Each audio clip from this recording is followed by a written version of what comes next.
Assalamualaikum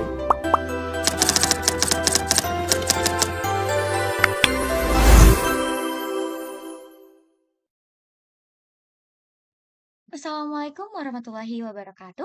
Halo semuanya, perkenalkan nama saya Salsa Noviani dengan NIM 3333240047 dari Prodi Teknik Industri. Di video kali ini saya akan mengerjakan tugas mingguan di shift 1 tentang korelasi dan regresi linear sederhana menggunakan RStudio. Jadi, di soal ini ada seorang dosen yang ingin tahu nih, apakah ada hubungan antara durasi belajar mandiri mahasiswa dengan nilai kuis statistik mereka. Di sini datanya ada 10 mahasiswa dengan variabel X-nya adalah durasi belajar dalam jam per minggu dan variabel Y-nya adalah nilai kuis skala 0 sampai dengan 100. Oke, di sini kita disuruh menentukan yang pertama yaitu hitung koefisien korelasi yang didapatkan, lalu jelaskan interpretasinya. Kemudian yang kedua itu tentukan persamaan regresi dan jelaskan maksud dari persamaan tersebut. Lalu yang ketiga adalah buatlah scatter plot dari data tersebut dan jelaskan pola yang terbentuk. Kemudian yang terakhir itu jelaskan hubungan antara kedua variabel berdasarkan hasil analis. Oke, dari data ini, data tabel ini kita bisa buat terlebih dahulu ke dalam Excel. Karena di sini saya sudah menyiapkan datanya, lalu kita save dengan nama tugas mingguan modul 3 sebagai bahan dasar utama untuk mengerjakan di RStudio-nya. Gitu teman-teman. Kita bisa langsung lanjut aja ke RStudio-nya. Di sini kita pertama-tama pilih file terlebih dahulu, lalu pilih yang new project. Lalu pilih yang existing directory. Di sini kita bisa pilih folder mana yang akan kita taruh untuk file yang akan kita save nantinya. Di sini saya juga sudah menyiapkan foldernya, kita bisa langsung create project aja.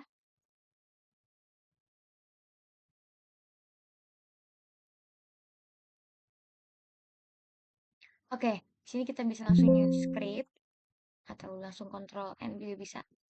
Oke, saya di sini juga sudah menyiapkan sintaks-sintaks yang seharusnya ada. Oke, pertama-tama kita install terlebih dahulu package-nya. Atau package yang kita butuhkan untuk ngebaca file Excel, yaitu kita akan menggunakan package readXL. Oke, kita bisa langsung running aja. Oke, kita tunggu terlebih dahulu. Nah, jika sudah selesai, kita bisa aktifkan package-nya dengan perintah library readXL. Kita bisa langsung running. Kemudian jika sudah, kita input nih datanya langsung dari file Excel yang sudah kita siapkan sebelumnya tadi. Fungsinya itu, teman-teman. Yaitu perintah readxlsx dengan nama filenya tadi, tugas mingguan modul 3, yang udah kita siapin sebelumnya. Dan sheetnya nomor 1. Datanya itu kita simpan dalam variabel bernama soal 1. Pastiin juga nama filenya udah sama persis ya teman-teman atau semuanya, termasuk huruf si besar kecilnya juga nih kayak T besar, N besar. Oke, setelah itu kita masuk ke pertanyaannya yaitu yang poin A yaitu menghitung koefisien korelasinya yaitu R. Pertama kita buat data frame yang terlebih dahulu nih dari soal 1, lalu definisikan variabel X-nya itu durasi belajar. Terus variabel Y-nya itu untuk nilai kuisnya. Ini juga perhatiin kolomnya ya, harus sama persis sama yang ada di Excel. Jika sudah, kita bisa langsung running aja. Nah, di sini didapatkan hasil dari nilai koefisien korelasi persennya yaitu sebesar 0,988662. Nilai ini tuh maksudnya positif dan mendekati 1. Artinya ada hubungan linear positif yang kuat antara durasi belajar dengan nilai kuis statistiknya. Durasi belajar mandiri. Nah, kemudian kita lihat juga p-value-nya itu didapatkan 7,121 dikali 10 pangkat minus 8. Artinya nilai ini tuh jauh lebih kecil dari 0,05 dan hubungannya ini signifikan secara statistik. Artinya hubungannya nyata, bukan cuman kebetulan. Karena udah signifikan nih, maka regresi nilai sederhananya layak nih buat kita gunain. Oke, lanjut. Untuk kita buat scatter plotnya sekaligus mencari persamaan regresi linear sederhananya untuk menjawab poin B dan C.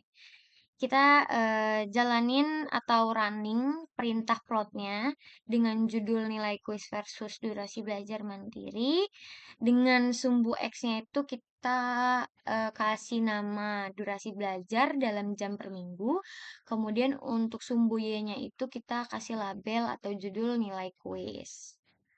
Oke, kemudian kita tambahin garis regresinya dengan perintah AB line dari model LM-nya.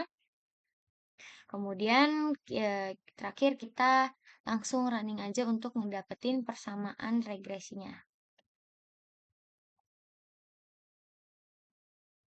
Oke, maka akan didapatkan hasilnya yaitu yang muncul. Kita dapat nilai si interceptnya yaitu sebesar 43,365 dan koefisien X-nya itu 4,582. Maka persamaan regresinya itu menjadi Y sama dengan 43,365 ditambah 4,582 X gitu. Jadi di sini kita bisa ngelihat nih nilai scatter plot yang terbentuknya tuh titik-titik datanya itu bergerak naik dari kiri bawah ke kanan atas seperti itu. Ngikutin si garis regresinya yang rapat. Itu ngonfirmasi bahwa hubungannya tuh positif dan emang kuat. Oke, kita bahas dari makna persamaannya yang udah kita dapetin tadi, yaitu Y sama dengan 43,365 ditambah 4,582 X, sekaligus menjawab poin D tentang hubungan kedua variabel. Nilai konstanta atau interceptnya itu sebesar ini, 43,365 itu mengindikasi bahwa apabila seorang mahasiswa itu tidak melakukan belajar mandiri sama sekali, alias X sama dengan 0, maka nilai kuisnya itu diprediksi adalah sekitar 4,365 poin gitu. Kemudian untuk koefisien regresinya sebesar 4,582 itu berarti mahasiswa itu menambah 1 jam belajar mandiri per minggu. Nilai kuisnya itu diprediksi naik nih rata-rata sebesar 4,582 poin dengan asumsi faktor lainnya tetap. Tuh, jadi kesimpulannya dari analisis ini adalah durasi belajar mandiri itu punya hubungan positif yang kuat dan signifikan terhadap si nilai kuliah statistik mahasiswanya. Bisa dibuktiin dari nilai R-nya tadi, yaitu 0,988 sekian, dan p-value-nya itu jauh dari jauh di bawah 0,05. Intinya itu makin rajin belajar mandiri, makin tinggi nilai yang bisa didapat atau diraih. Oke, mungkin itu saja. Sekian tutorial kali ini. Semoga bermanfaat. Kurang lebihnya mohon maaf. Sampai jumpa di video berikutnya. Wassalamualaikum warahmatullahi wabarakatuh. Audio Jungle.